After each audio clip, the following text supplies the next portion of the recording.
Hello दोस्तों, स्वागत है आप सभी का हमारे ऑनलाइन चैनल।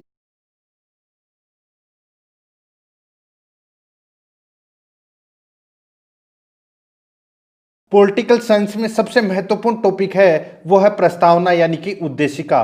तो दोस्तों ये सिलेबस में ये टॉपिक दे रखा है उद्देशिका का, ठीक है, और उद्देशिका को ही प्रस्तावना कहते हैं, ठीक है। तो दोस्तों आज मैं आपके लिए प्रस्तावना से संबंधित टॉप 60 प्रश्न लेके आया हूं। अगर आप ये 60 प्रश्न देख लेते हैं तो दोस्तों आपका एक भी प्रश्न है वो गलत नहीं होगा इस टॉपिक में से। अगर आपने पिछले टॉपिक और नहीं देखे हैं तो आप प्ले लिस्ट में जाइए, वहां पे आपको फोल्डर मिल जाएगा रिट टॉपिक वाइज क्वेश्चन, इस नाम से दोस्तों वहाँ फोल्डर बना हुआ है। तो आप वहाँ जाके पिछली क्लासें हैं वो जरूर देखें और आराध्या रेस एकेडमी के यूट्यूब चैनल को सब्सक्राइब जरूर करें, बेल आइकन को दबाएं, वीडियो को लाइक और अपने दोस्तों के पास में शेयर जरूर करें। दोस्तों प्रश्न आपको थोड़े से इजी जरूर लगेंगे, लेकिन प्रश्न है वो बहुत ही शानदार लेवल के हैं, इसलिए इन प्रश्नों को आपको रटना है। तो चलिए दोस्तों शुरू करते हैं आज का अपना इसमें पहला प्रश्न है, भारतीय संविधान के किस भाग को उसकी आत्मा की आख्या प्रदान की गई है। आख्या मतलब संज्ञा होता है। तो दोस्तों यहाँ पे देखिए भारतीय संविधान को आत्मा की संज्ञा है वो कौन से पार्ट को प्रदान की गई है। तो इसका राइट आंसर हो जाएगा वो है प्रस्तावना को भारतीय संविधान की आत्मा कहा गया है। ए नंबर का ऑप्शन सही उत्तर हो जाएगा।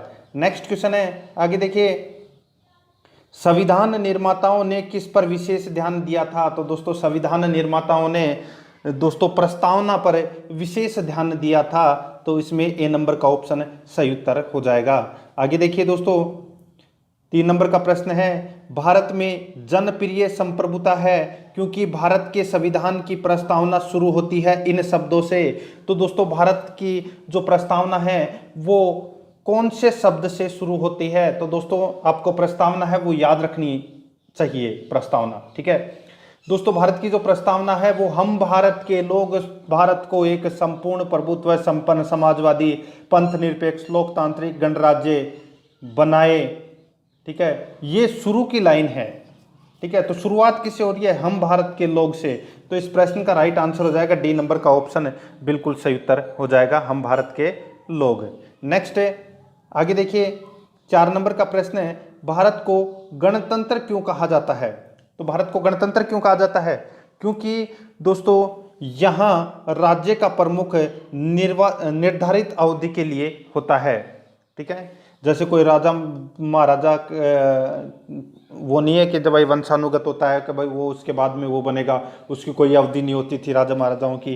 तो यहाँ पर क्या है कि गणतंत्र का मतलब होता है यहाँ राज्य का प्रमुख निर्धारित अवधि के लिए निर्वाचित होता है, ठीक है। डी नंबर का ऑप्शन राइट आंसर हो जाएगा। इसका मतलब क्या होता है, गणराज्य।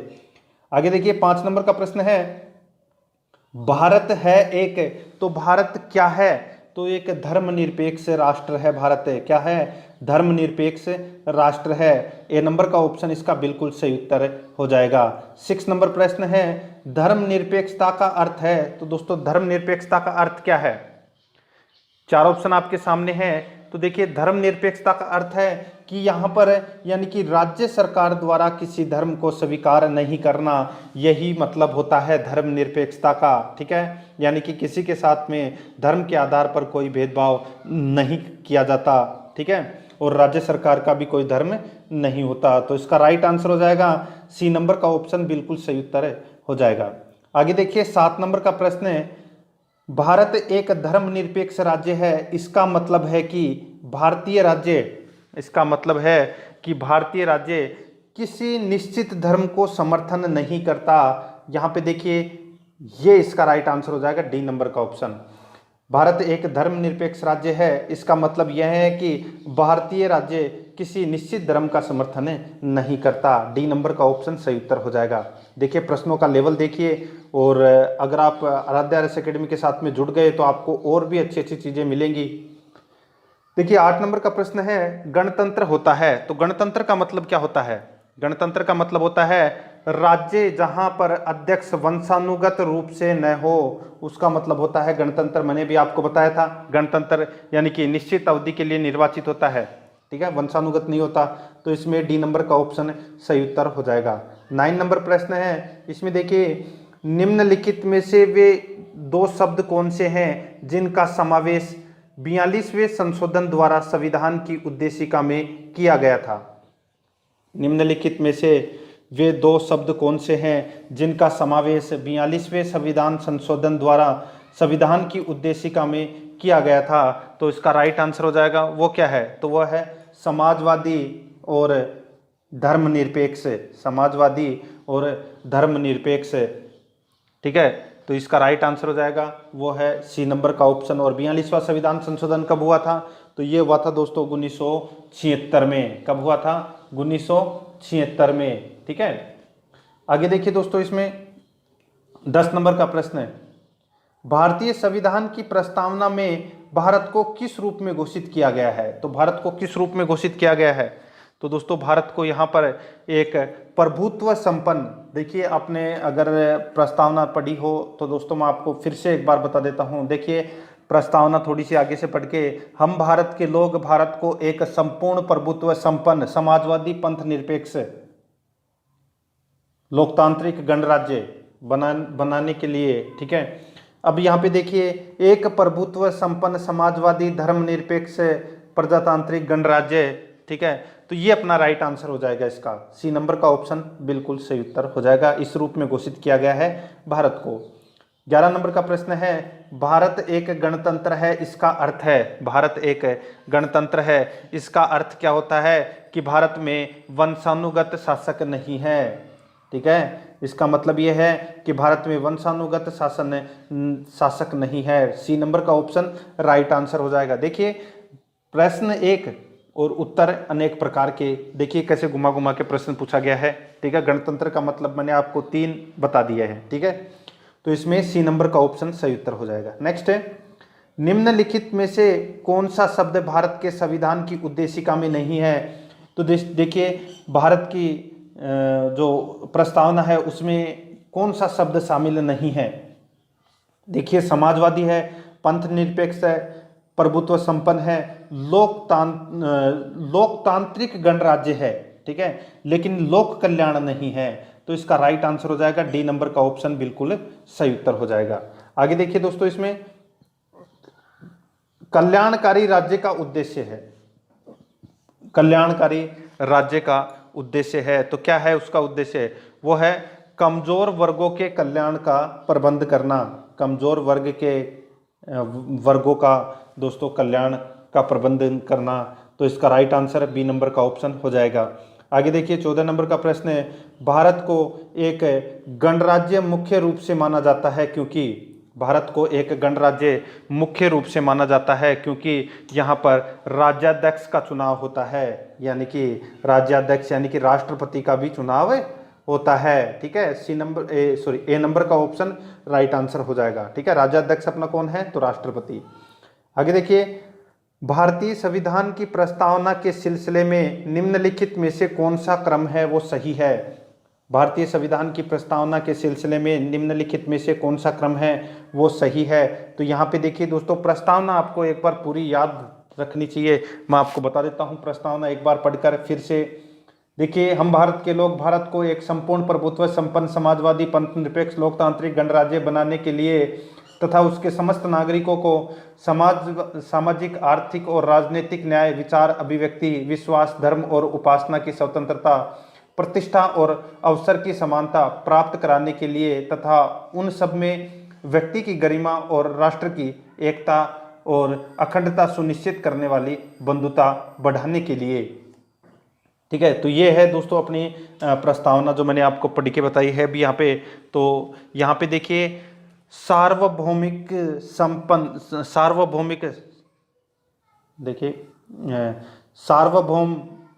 सत्ता संपन्न समाजवादी धर्मनिरपेक्ष जनवादी गणतंत्र, ठीक है। तो ये अपना राइट आंसर हो जाएगा, इसका डी नंबर का ऑप्शन बिल्कुल सही उत्तर हो जाएगा। यहाँ पे देखिए जो प्रश्न है, ये देखिए समाजवादी शब्द है, ये लास्ट में दे रखा है, इसमें तीसरे नंबर पे दे रखा है, ठीक है। ऐसे उल्टे सुल्टे करके भी पूछ सकता है, आपको पूरी लाइन याद होनी चाहिए दोस्तों, ठीक है। आगे देखिए, संविधान की प्रस्तावना में प्रयुक्त शब्द सेक्युलर का अर्थ है। तो दोस्तों सेक्युलर का अर्थ है वो क्या है? तो सेक्युलर का अर्थ हो जाता है दोस्तों इसमें कि सभी नागरिकों को धर्म की उपासना की स्वतंत्रता, सभी नागरिकों को धर्म एवं उपासना की स्वतंत्रता। ए नंबर का ऑप्शन इसका बिल्कुल सही उत्तर हो जाएगा। 17 नंबर का प्रश्न है, शब्द धर्मनिरपेक्ष भारत के संविधान की प्रस्तावना में जोड़ा गया था, इसके विषय में निम्न कथनों में से कौन सा सही है। दोस्तों यहाँ पे शब्द दे रखा है धर्मनिरपेक्ष, जो धर्मनिरपेक्ष शब्द है ये प्रस्तावना में जोड़ा गया था, इससे संबंधित अपने को यहाँ पे 4 कथन दे रखे हैं, अपने को बताना है कि इनमें से कौन सा कथन है वो सत्य है। तो देखिए दोस्तों, यह वर्ष 1976 में जोड़ा गया था, बिल्कुल सही है। 42वें संविधान संशोधन हुआ था 1976 में, तब यह शब्द जोड़ा गया था धर्मनिरपेक्ष, बिल्कुल सही है। आगे देखिए दूसरा नंबर का, यह 44वें संविधान संशोधन द्वारा जोड़ा गया। तो दोस्तों मैंने अभी आपको बताया कि यह 42वें संविधान संशोधन द्वारा जोड़ा गया, तो 44वां तो इसमें गलत हो जाएगा। आगे देखिए, यह 42वें संविधान संशोधन में जोड़ा गया, तीसरा कथन है वो बिल्कुल सही है। चौथा देखिए, यह मूल प्रस्तावना में था। तो दोस्तों मूल प्रस्तावना में नहीं था, बाद में जोड़ा गया था इसको 42वें संविधान संशोधन के माध्यम से। तो इसमें दूसरा और चौथा है वो गलत है। 1 और 3 इसका बिल्कुल सही उत्तर राइट आंसर हो जाएगा, यानी कि बी नंबर का जो ऑप्शन है वो इसका बिल्कुल सही उत्तर हो जाएगा, 1 और 3। आगे देखिए, भारतीय संविधान की प्रस्तावना में लिखित हम भारत के लोग यानी कि we the people of India से क्या अर्थ निकलता है। तो दोस्तों इससे क्या अर्थ निकलता है ये अपने को इसमें बताना है, ठीक है। तो इसका राइट आंसर क्या हो जाएगा बताइए दोस्तों। 4 ऑप्शन मैं आपको दे रहा हूं यहाँ पे कि भारतीय संविधान की प्रस्तावना में लिखित हम भारत के लोग यानी कि we the people of India से क्या अर्थ निकलता है। तो इससे क्या अर्थ निकलता है, तो इसका राइट आंसर हो जाएगा वो है दोस्तों, संविधान का निर्माण भारत की जनता के द्वारा हुआ है। तो इसका राइट आंसर बी नंबर का ऑप्शन बिल्कुल सही उत्तर हो जाएगा। आगे देखिए दोस्तों, इसमें 19 नंबर प्रश्न है। इसमें देखिए समाजवाद का अर्थ है। तो दोस्तों समाजवाद का अर्थ है वो क्या है, समाजवाद का अर्थ है वो क्या है। तो इसका राइट आंसर हो जाएगा वो है दोस्तों, इसमें समाजवाद का अर्थ है सामाजिक न्याय है। क्या है, सामाजिक न्याय, सी नंबर ऑप्शन सही उत्तर। नेक्स्ट है, भारतीय संविधान में समवर्ती सूची किसके संविधान से ली गई है। तो समवर्ती सूची दोस्तों ऑस्ट्रेलिया से ली गई है। कहाँ से ली गई है, ऑस्ट्रेलिया से समवर्ती सूची ली गई है, ठीक है। आगे देखिए 21 नंबर का प्रश्न है। इसमें देखिए भारतीय संविधान की आत्मा किसे कहा जाता है। तो दोस्तों प्रस्तावना को कहा जाता है भारतीय संविधान की आत्मा, ए नंबर ऑप्शन सही उत्तर हो जाएगा। आगे देखिए सेकंड नंबर प्रश्न है, यानी कि 22 नंबर प्रश्न है, भारत में लौकिक सार्वभौमिकता है। भारत में लौकिक सार्वभौमिकता है क्योंकि संविधान की प्रस्तावना आरंभ होती है। तो संविधान की प्रस्तावना आरंभ होती है कहाँ से, तो हम भारत के लोग शब्दों से। तो इसका राइट आंसर हो जाएगा ए नंबर का ऑप्शन सही उत्तर। अपनी प्रस्तावना है वो हम भारत के लोग शब्द से ही शुरू होती है, शुरुआत, ठीक है। तो इसमें ए नंबर ऑप्शन सही उत्तर। नेक्स्ट है, भारतीय संविधान की प्रस्तावना पर किस क्रांति का प्रभाव नहीं झलकता है। भारतीय संविधान की प्रस्तावना पर किस क्रांति का प्रभाव नहीं झलकता है। तो दोस्तों ये है इसमें चीन की क्रांति का दोस्तों इसमें प्रभाव नहीं झलकता है। बाकी फ्रांसीसी क्रांति, अमेरिकी क्रांति और बोल्शेविक क्रांति का इसमें प्रभाव झलकता है। तो डी नंबर का ऑप्शन राइट आंसर हो जाएगा। आगे देखिए 24 नंबर प्रश्न है, मूल भारतीय संविधान के अनुसार भारत एक है। तो भारत एक क्या है। तो दोस्तों प्रभुत्व संपन्न लोकतांत्रिक गणराज्य है। क्या है, प्रभुत्व संपन्न लोकतंत्रात्मक गणराज्य है, ठीक है। तो इसका राइट आंसर हो जाएगा ए नंबर का ऑप्शन बिल्कुल सही उत्तर हो जाएगा। आगे देखिए 25 नंबर प्रश्न है, संविधान के अंतर्गत भारतीय लोकतंत्र के आदर्शों को हम कहाँ देख सकते हैं। तो दोस्तों कहाँ पर देख सकते हैं, तो ये देख सकते हैं दोस्तों प्रस्तावना में। किस में देख सकते हैं, प्रस्तावना में देख सकते हैं संविधान के अंतर्गत भारतीय लोकतंत्र के आदर्शों को, ठीक है। बी नंबर ऑप्शन सही उत्तर। आगे देखिए 42वें संविधान संशोधन अधिनियम 1976 द्वारा प्रस्तावना में किस शब्द को नहीं जोड़ा गया। तो दोस्तों कौन से शब्द को नहीं जोड़ा गया, तो यहाँ पे देखिए धर्मनिरपेक्ष, समाजवादी, एकता एवं अखंडता। तो इसमें दोस्तों यहाँ पे जो गुट निरपेक्षता है इस शब्द को नहीं जोड़ा गया था इसमें, ठीक है। तो इसका राइट आंसर सी नंबर का ऑप्शन बिल्कुल सही उत्तर हो जाएगा। 3 शब्द जोड़े गए थे, ठीक है। आगे देखिए भारतीय संविधान की प्रस्तावना के बारे में कौन सा कथन सही है। तो कौन सा कथन है वो दोस्तों इसमें सही है वो अपने को बताना है। तो देखिए समाजवादी धर्मनिरपेक्ष शब्द 1950 में लागू संविधान के अंग थे, गलत है। देखिए जो उक्त शब्द 1976 के द्वारा जोड़े गए थे। तो दोस्तों ये इसमें कथन सही है, ठीक है। जो समाजवादी धर्मनिरपेक्ष शब्द है ये 1976 में जोड़े गए थे, ठीक है। तो एकमात्र इसमें बी नंबर का ऑप्शन ही है वो इसमें सही है, बाकी इसमें गलत है, ठीक है। यहाँ पे उक्त शब्द का मतलब ये ऊपर वाला हो गया समाजवादी और धर्मनिरपेक्ष, ठीक है, शॉर्ट में कर दिया इसको। तो बी नंबर ऑप्शन सही उत्तर हो जाएगा इसका। आगे देखिए 28 नंबर प्रश्न है, भारतीय संविधान ने किस प्रकार के लोकतंत्र को अपनाया है। तो भारतीय संविधान ने किस प्रकार के लोकतंत्र को अपनाया है, तो दोस्तों वो है लोकतांत्रिक गणतंत्र को अपनाया है, लोकतांत्रिक गणतंत्र को अपनाया है। डी नंबर का ऑप्शन इसका राइट आंसर हो जाएगा। नेक्स्ट है, भारतीय संविधान की प्रस्तावना में वर्णित लोकतंत्र को किस रूप में स्वीकारा गया है। भारतीय संविधान की प्रस्तावना में वर्णित लोकतंत्र को किस रूप में स्वीकार किया गया है, तो दोस्तों किस रूप में, तो देखिए इसका राइट आंसर हो जाएगा राजनीतिक राजतंत्र, आर्थिक लोकतंत्र और सामाजिक राजतंत्र, इन तीनों के रूप में स्वीकार किया गया है। तो डी नंबर का ऑप्शन बिल्कुल सही उत्तर हो जाएगा। 30 नंबर का प्रश्न देखिए, भारतीय संविधान की प्रस्तावना के अनुसार भारत के शासन की सर्वोच्च सत्ता किसमें निहित है। तो सर्वोच्च सत्ता है वो किसमें निहित है भारत की शासन की, तो वो है जनता में। ए नंबर का ऑप्शन इसका बिल्कुल सही उत्तर हो जाएगा। 31 नंबर प्रश्न है, इसमें देखिए भारत की संप्रभुता, एकता तथा अखंडता को अक्षुण्ण बनाए रखने तथा उसकी रक्षा करने का प्रावधान किया गया है। भारत की संप्रभुता, एकता तथा अखंडता को अक्षुण्ण बनाए रखने की तथा उसकी रक्षा करने का प्रावधान किया गया है। तो इसका राइट आंसर हो जाएगा वो है प्रस्तावना में। ए नंबर का ऑप्शन बिल्कुल सही उत्तर हो जाएगा। आगे देखिए, भारतीय संविधान की प्रस्तावना में जिन आदर्शों एवं उद्देश्यों की रूपरेखा दी गई है उनकी आगे व्याख्या की गई है, उनकी आगे व्याख्या की गई है। तो दोस्तों मूल अधिकार, राज्य के निर्देशक, नीति निर्देशक सिद्धांतों एवं मूल कर्तव्य में, ठीक है, बहुत ही अच्छा प्रश्न है। भारतीय संविधान की प्रस्तावना में जिन आदर्शों एवं उद्देश्यों की रूपरेखा दी गई है उनकी आगे व्याख्या की गई है मूल अधिकार में, राज्य के नीति निर्देशक तत्व में और मूल कर्तव्यों में। तो इसका राइट आंसर सी नंबर का ऑप्शन हो जाएगा। आगे देखिए 33 नंबर प्रश्न है, संविधान सभा में प्रस्तुत उद्देश्य प्रस्ताव में अभिव्यक्ति विचार को भारतीय संविधान के किस भाग में पूर्णतः शामिल किया गया है। संविधान सभा में प्रस्तुत उद्देश्य प्रस्ताव में अभिव्यक्ति विचार को भारतीय संविधान के किस भाग में पूर्णतः शामिल किया गया है, तो इसका राइट आंसर हो जाएगा वो है दोस्तों प्रस्तावना में, ठीक है। तो इसका राइट आंसर हो जाएगा प्रस्तावना में शामिल किया गया है। तो इसमें ए नंबर ऑप्शन सही उत्तर।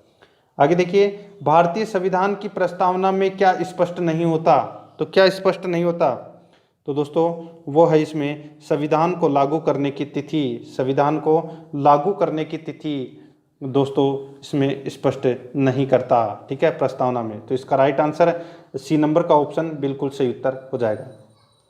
आगे देखिए, निम्नलिखित में से किन उद्देश्यों को भारतीय संविधान उद्घोषित नहीं करता है। निम्नलिखित में से किन उद्देश्यों को भारतीय संविधान उद्घोषित नहीं करता है, तो वो है दोस्तों इसमें किसको, तो वो है अंतर्राष्ट्रीय शांति और सुरक्षा की अभिवृद्धि। ये दोस्तों नीति निर्देशक तत्व में आते हैं, ये प्रस्तावना में यानी कि उद्देश्य में नहीं आते। सामाजिक, आर्थिक और राजनीतिक न्याय, ठीक है, न्याय 3 प्रकार के होते हैं, ये भी याद रखना, सामाजिक, आर्थिक और राजनीतिक। प्रस्तावना के अंदर विचार, अभिव्यक्ति, विश्वास, धर्म और उपासना की स्वतंत्रता, ये 5 प्रकार की दोस्तों स्वतंत्रता है। कौन कौन सी, विचार, अभिव्यक्ति, विश्वास, धर्म और उपासना, 5 प्रकार की स्वतंत्रता है। और दोस्तों समानता है, ये 2 प्रकार की है, प्रतिष्ठा और अवसर की समानता, ठीक है। तो इस प्रश्न का राइट आंसर हो जाएगा डी नंबर का ऑप्शन, क्योंकि ये प्रस्तावना में नहीं है। 36 नंबर प्रश्न है, भारतीय संविधान की प्रस्तावना में देश का कौन सा नाम उल्लेखित है। तो देश का कौन सा नाम उल्लेखित है भारतीय संविधान की प्रस्तावना में, तो दोस्तों वो है भारत और इंडिया। सी नंबर का ऑप्शन इसका बिल्कुल सही उत्तर हो जाएगा। भारतीय संविधान के आर्टिकल 1 में भारत का नाम है वो भारत और इंडिया दे रखा है, ठीक है। आगे देखिए, भारतीय संविधान किसके द्वारा स्वीकृत है, तो किसके द्वारा स्वीकृत है, तो ये दोस्तों भारत की जनता द्वारा स्वीकृत है। तो इसका राइट आंसर डी नंबर का ऑप्शन हो जाएगा। आगे देखिए, भारत की संप्रभुता किसमें निहित है? तो दोस्तों भारत की संप्रभुता किसमें निहित है? तो ये निहित है दोस्तों किसमें? तो भारत की जनता में निहित है। डी नंबर का ऑप्शन बिल्कुल सही उत्तर हो जाएगा। 39 नंबर प्रश्न है, भारतीय संविधान को संविधान सभा द्वारा अंगीकृत कब किया गया? तो ये किया गया दोस्तों कब? तो 26 नवंबर 1949 को यह अंगीकृत किया गया था। ए नंबर का ऑप्शन इसका बिल्कुल सही उत्तर हो जाएगा। 40 नंबर प्रश्न है, भारत का संविधान पूर्ण रूप से तैयार हुआ? तो दोस्तों पूर्ण रूप से कब तैयार हुआ था? तो ये हुआ था दोस्तों 26 नवंबर 1949 को। 26 नवंबर 1949 को यह पूर्ण रूप से तैयार हो गया था। तो इसका बी नंबर का ऑप्शन सही उत्तर हो जाएगा। आगे देखिए, भारतीय संविधान कब अंगीकार किया गया? तो दोस्तों कब अंगीकार किया गया? तो ये किया गया दोस्तों 26 नवंबर 1949 को। तो इसमें B number option right answer. Next है, निम्नलिखित में से किस तिथि को भारतीय संविधान लागू किया गया? तो भारतीय संविधान 26 जनवरी 1950 को लागू किया गया। ए नंबर ऑप्शन सही उत्तर। नेक्स्ट है, किस वर्ष भारत एक प्रभुत्व संपन्न प्रजातांत्रिक गणराज्य बना? तो ये बना दोस्तों कब? तो 1950 में बना था दोस्तों संपूर्ण प्रभुत्व संपन्न प्रजातांत्रिक गणराज्य 1950 में। नेक्स्ट है, संविधान की उद्देशिका में कितनी बार संशोधन किया जा चुका है? यानी कि प्रस्तावना में कितनी बार संशोधन किया जा चुका है? तो एक बार ही किया गया है 1976 में 42वें संविधान संशोधन के माध्यम से। ठीक है, तो इसमें सी नंबर का ऑप्शन राइट आंसर हो जाएगा। नेक्स्ट है, देखिए उद्देशिका और प्रस्तावना एक ही है। ठीक है, शब्द दो अलग अलग हैं लेकिन एक ही मतलब इनका। आगे देखिए, भारत के संविधान की प्रस्तावना में प्रथम संशोधन कब किया गया? तो प्रथम संशोधन 1976 में किया गया था 42वें संविधान संशोधन के माध्यम से। नेक्स्ट, अब देखिए 46 नंबर का प्रश्न है दोस्तों, इसमें देखिए, निम्न अवतरण में हम भारत के लोग भारत को एक संपूर्ण प्रभुत्व संपन्न समाजवादी पंथ निरपेक्ष लोकतांत्रिक गणराज्य बनाने के लिए तथा उसके समस्त नागरिकों को सामाजिक आर्थिक और राजनीतिक न्याय अभिव्यक्ति विश्वास धर्म और उपासना की आज़ादी प्रतिष्ठा और अवसर की समता प्राप्त कराने के लिए उन सब में व्यक्ति की गरिमा और राष्ट्र की एकता और अखंडता सुनिश्चित करने वाली बंधुता बढ़ाने के लिए दृढ़ संकल्प होकर अपनी इस संविधान सभा में आज एतद, यहाँ पे खालिस्तान भरना है। ठीक है, एतद इस संविधान को अंगीकृत अधिनियमित और आत्मसमर्पित करते हैं। तो यहाँ पे जो खालिस्तान है इसमें कौन सी डेट आएगी ये अपने को बताना है। तो वो है 26 नवंबर 1949 आएगी इसमें। यानी कि भारत की प्रस्तावना को कब स्वीकार किया गया था? तो 26 नवंबर 1949 को। ठीक है, याद रखना। आगे देखिए, संविधान की प्रस्तावना सभी भारतीय नागरिकों को निम्न में से कौन सा एक उपलब्ध कराने के लिए वादा नहीं करती? तो यहाँ पे देखिए, विचार की स्वतंत्रता, न्यायिक और सामाजिक है। ठीक है, तो ये तीन तो उपलब्ध करा सकती है लेकिन पूंजी की समानता है ये उपलब्ध कराने का वादा नहीं करता। ठीक है, ये प्रस्तावना। ठीक है, पूंजी की समानता वाला तब तो ऐसे हो जाएगा कि भाई हाँ सबकी पूंजी बराबर होनी चाहिए। ठीक है, ऐसा नहीं होता। ठीक है, आगे देखिए, 26 नवंबर 1949 को अंगीकृत भारतीय संविधान की प्रस्तावना में शब्द सम्मिलित नहीं है। तो यहाँ पे प्रस्तावना में कौन सा शब्द है वो सम्मिलित नहीं है 26 नवंबर 1949 को। ठीक है, तो यहाँ पे देखिए दोस्तों, बहुत ही अच्छा प्रश्न है, कौन सा शब्द इसमें सम्मिलित नहीं है। अब देखिए बात हो रही है 26 नवंबर 1949 की। अब उसमें दोस्तों पंथ निरपेक्ष समाजवादी और गण अखंडता ये शब्द तो 1976 में जोड़े गए थे। ठीक है, प्रश्न देखिए दोस्तों, ये शब्द तीनों शब्द पहला दूसरा और तीसरा समाजवादी पंथ निरपेक्ष और अखंडता शब्द है ये 1976 में जोड़े गए थे। यहाँ पे अपने को पूछ रहा है 26 नवंबर 1949 को। तो यहाँ पे सिर्फ दोस्तों एक ही शब्द जोड़ा गया था, वो है गणराज्य। ठीक है, अपने को पूछा क्या है इसमें कि प्रस्तावना में शब्द सम्मिलित नहीं है, तो 1 2 3 है वो सम्मिलित नहीं थे उस समय। ठीक है, 1949 में। ए नंबर का ऑप्शन सही उत्तर। आगे देखिए, संविधान की उद्देशिका के संबंध में निम्न स्थानों पर विचार करिए और नीचे दिए गए कोट की सहायता से बताइए कि इनमें से कौन सा सही है।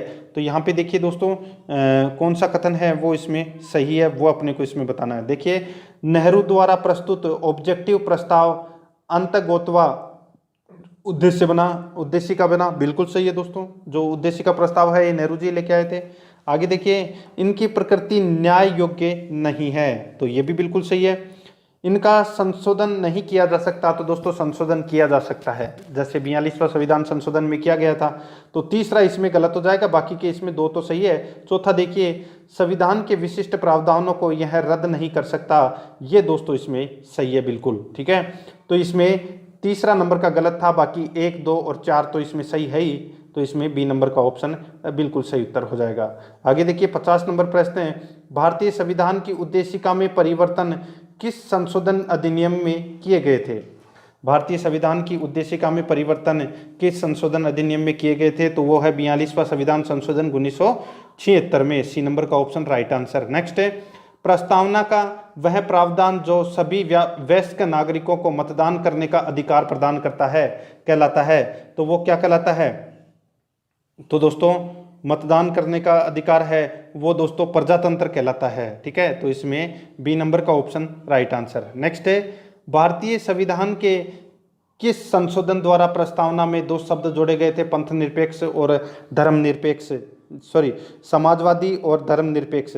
तो इसका राइट आंसर हो जाएगा वो है 42वें संविधान संशोधन, बी नंबर का ऑप्शन सही उत्तर। नेक्स्ट है, भारतीय संविधान लागू हुआ तो 26 जनवरी 1950 को लागू हुआ। आगे देखिए दोस्तों, 42वें संविधान संशोधन द्वारा प्रस्तावना में निम्नलिखित में से कौन सा शब्द जोड़ा गया? तो कौन सा शब्द जोड़ा गया इसमें? तो इसका राइट आंसर हो जाएगा वो है समाजवाद शब्द जोड़ा गया था, ठीक है। इनमें से सी नंबर ऑप्शन सही उत्तर। नेक्स्ट है, भारतीय संविधान के किस भाग में स्पष्ट रूप से घोषणा की गई है कि भारत एक धर्मनिरपेक्ष राज्य है? तो दोस्तों ये संविधान की प्रस्तावना में ये कहा गया है कि भारत एक धर्मनिरपेक्ष राज्य है, बी नंबर ऑप्शन सही उत्तर हो जाएगा। नेक्स्ट है, भारतीय संविधान की यानी कि संविधान की प्रस्तावना में भारत को कहा गया है, क्या कहा गया है? तो दोस्तों वो है सर्वसत्ताधारी समाजवादी धर्मनिरपेक्ष लोकतांत्रिक गणराज्य। तो इसमें डी नंबर का ऑप्शन राइट आंसर हो जाएगा, ठीक है। आगे देखिए, भारतीय संविधान का प्राधिकार स्रोत कौन सा है? तो प्राधिकार स्रोत कौन सा है?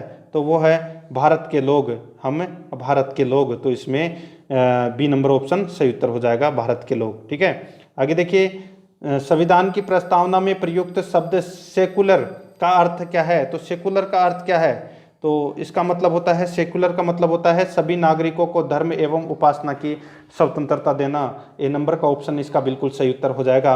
59 नंबर प्रश्न है, ये दोस्तों देखिए ये प्रश्न रिपीट हुआ है। तो यहाँ पे 44वें संविधान संशोधन द्वारा जोड़ा गया था, ये इसमें गलत था, बाकी के 1, 3, 4 है वो इसमें सही थे। तो इसका सॉरी देखिए इसमें हाँ 2 ही सही थे, ठीक है। एक तो इसमें 44वां संविधान संशोधन वाला गलत था और यह मूल प्रस्तावना में था, ठीक है। 2 शब्द थे यहाँ पे, एक तो पंथ निरपेक्ष धर्मनिरपेक्ष शब्द के बारे में बताया गया है यहाँ पे, ठीक है। तो 1 और 3 इसका राइट आंसर हो जाएगा, ठीक है। ये प्रश्न आ चुका है पहले, बी नंबर का ऑप्शन सही उत्तर। आगे देखिए, आज का अपना अंतिम प्रश्न है, ये इसका भी मतलब दोस्तों ये भी प्रश्न रिपीट है कि भारतीय संविधान की प्रस्तावना में लिखित हम भारत के लोग यानी कि we the people of India का अर्थ क्या है? तो इसका मतलब होता है दोस्तों, सबको पता होगा ये तो, ठीक है, वो है संविधान का निर्माण भारत की जनता द्वारा हुआ है। तो बी नंबर का ऑप्शन बिल्कुल सही उत्तर हो जाएगा। ये मैंने आज आपको जो टॉप 60 प्रश्न करवाए हैं प्रस्तावना से संबंधित आपको प्रश्न है वो कैसे लगे कमेंट करके जरूर बताएं और आराध्या RS अकेडमी के यूट्यूब चैनल को सब्सक्राइब जरूर करें, बेल आइकन को दबाएं, वीडियो को लाइक और शेयर जरूर करें। मिलते हैं दोस्तों नेक्स्ट वीडियो में। जय हिंद, जय भारत।